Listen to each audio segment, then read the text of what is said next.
Hey everybody, I want to do a review of web work number 9, question 2, which is just practicing getting our differential equations, the form of yp.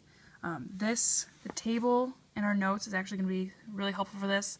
I think it gives us a pretty good general description of what the form looks like. But like Professor said in his lectures, that it really just takes some practice to get used to what they're all going to look like.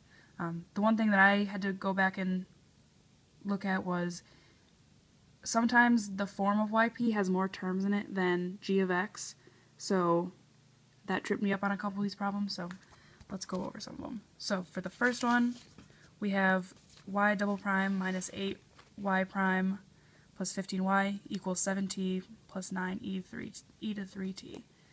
And then we have our yc here. So the first thing we're going to look at is our g of x, which is right here. So with this term, it's going to be at plus b, which is our extra term there, plus c e to the 3t. But when we look at this, we already have a constant times e to the 3t in our y of c, so we need to change this so we have a new term there. So we're just going to multiply that one term by t.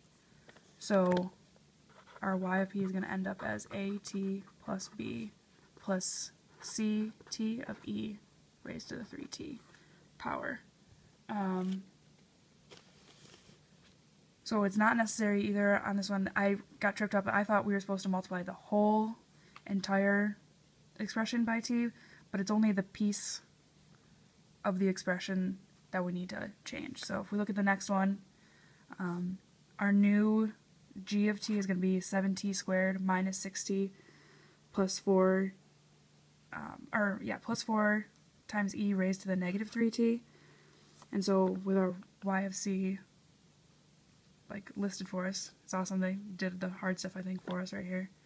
So we're going to get originally at squared minus, or plus bt plus c plus d e to the negative 3t.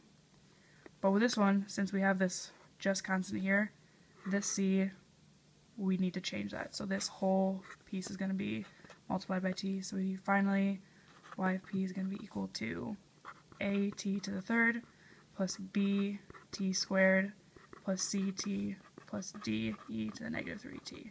And because this is raised to the negative 3t, we don't have to change it because this is positive 3. So they're different enough. So if we look down at c, our g of t is 9t squared minus 6e to the 3t, and then we have the same yc below.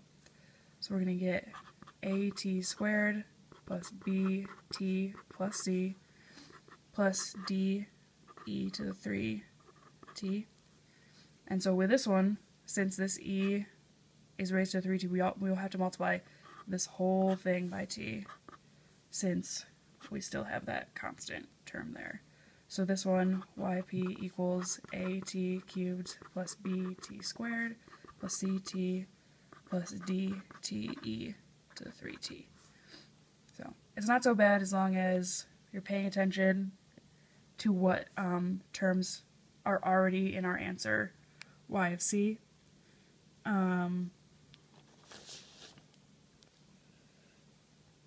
Those ones I think are pretty good. If we look at the next one, we finally are going to have our have some trig in here.